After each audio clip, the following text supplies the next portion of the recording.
Good morning, crafty friends. It's Rachel here from Scrappy Happy here on YouTube, and I also go by the same name, Scrappy Happy, over on Instagram. Thank you for joining me for my final episode in the DIY Spring Raskog cart using the Butterfly and Blossoms paper collection from Die Cuts with a View.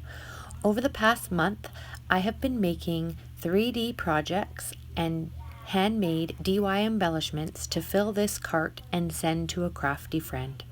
Now, it goes without saying, now that you can see the name, you have an idea of who this might be going to now. I have the intentions of sending this to Tina Kazarian here on YouTube. So I've named the cart Tina's Crafty Goodies, and I am sending this to her. This video was filmed prior to her receiving the package, and I'm planning on not posting this until after she has received the package, so it is a complete surprise as she's been watching and liking my comments and projects as they've been shared on Instagram. So you can see over here that I have all these items that I've made, and I'm going to be loading them into the handmade Raskog cart. So there's 3 layers, a top, a middle, and a bottom. You can see the flowers on the top left hand side, and the flowers over there on the bottom have come from the Dollar Tree. The butterfly embellishment was a sticker embellishment that came with the paper collection. On the side, since you last saw this cart, I have added another pink tassel that uses eraser charms and beads from my beading collection. The other tassel was attached before. It's a yarn tassel that uses beads and a wooden mushroom veneer to decorate it. So I'm going to start with the top, and the very first thing I'm going to put on the top is this backpack. It's a Lori Whitlock SVG file, and the paper that I used is the one sheet that actually didn't come from this collection, but it was butterflies, and the colors worked so nicely, and it fits so beautifully on the top of the Raskog cart. My plan is to keep everything in the Raskog cart and send it that way. This is a 3x4 mini album. It's also a Lori Whitlock SVG file, and I have a little tassel hanging on the back, and that fits just right beside the backpack on the top shelf. I'll just tuck it in there. And then the third little book box that goes there is this Embellishment Book Box. Originally I didn't have any stamps or anything on it, but I have since decorated it, and you can see it holds tons of handmade ephemera, including this heart shaker that I haven't featured in any of the videos. I just put it in there. So it is closed with an elastic closure, just like a traveler's notebook, and just sits on the top there all together nicely on the shelf, so that you don't see anything. Now, you can't tell from the video, but there's a little bit of a space at the back, so I'm going to take this card. I've made 4 of these using Call Me Crafty Al's sheetload of cards sketch from March 2021.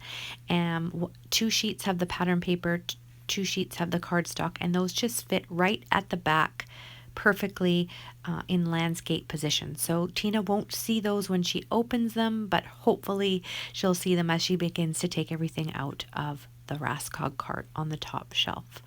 So the next piece I'm going to do is focus on the middle shelf. So you can see it says Tina's Crafty Goodies. That font came from the dollar store, and on that middle shelf I'm going to put these 3 jars with the gnome stamps. So each of the jars has some beads on it, so Tina will be able to make her own beads. The first package came from Dollarama, and the second package came from the Dollar Tree, and these beads I saw featured on Tina's channel.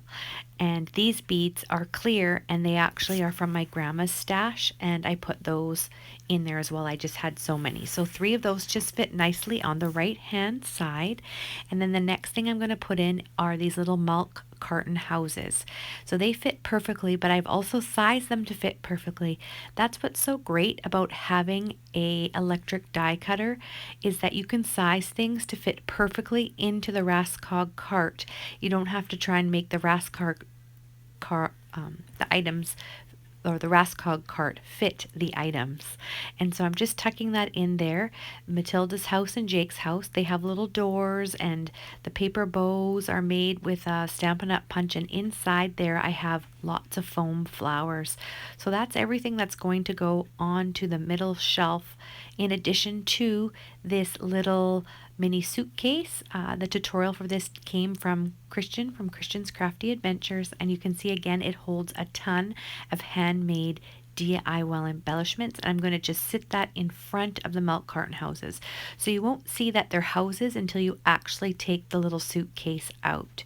So you can see this little Raskog cart fits a ton of things.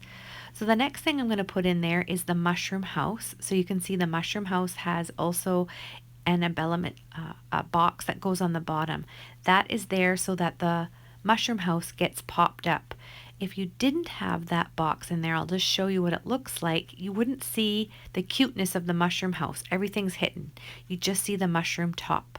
So the handmade box, that is all explained in the mushroom box video in my video series listed below, sits on top of the platform box. Both boxes hold handmade embellishments. And the final two things that are going to go into the Raskog cart on the bottom shelf is these gnome boxes. These gnome boxes are Lori Whitlock files, and inside I have 4 of these tubes that are filled with goodies. So one gnome has 4 tubes filled of different colored punched flowers. I believe yellow, teal, purple, and pink. And those just tuck in there nicely and will sit beside the mushroom box. And then this other set has sentiments. You'll always matter no matter what, no one like you, and no matter what are the sentiments. And then the third tube is some red pom-poms that I thought that Tina could use for some gnome noses. So I'm going to just tuck that in there like so, right beside the mushroom box, and then you can see everything's in there all packaged up and ready to go. And I'm just so pleased and surprised with how much I could fit in this Raskog cart. I really hope Tina enjoys it just as much as I do. And so the last little thing, I've just sped it up a little bit, is to put in just some Easter basket paper shred, just to make it a little pretty, and just to really make sure everything's inside and stays put during packaging and delivery. And then the final part of this video series is sharing some of the other things that I package in the box. So this makeup case came from the Dollar Tree. I wish I got more of them because they're great quality, and I put some fabric in there, and then I also put some fake nails. Tina wears a lot of those and gets a lot of those at Dollar Tree, and has encouraged me to buy them, but I just don't seem to wear them and be able to craft in them any good. So I put that at the bottom, and this is the Traveler's Notebook case. You can see I have customized the case and put her name on it. And then these are the frappe cups, and you can see I also decorated and packaged those up pretty, and I also throw in some handmade rosettes that put on the bottom. And then here is the embellishment case.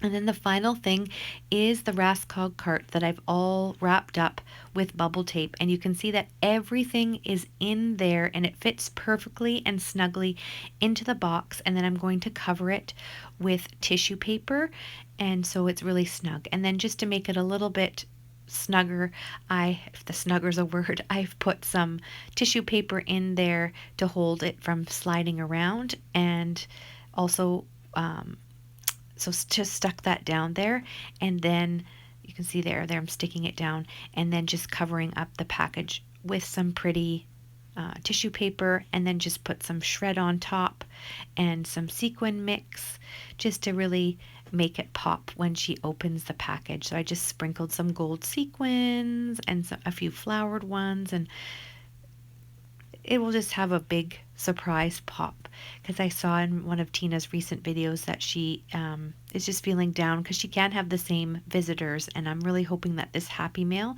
is going to cheer up. Thank you so much for watching this episode, and we'll see you next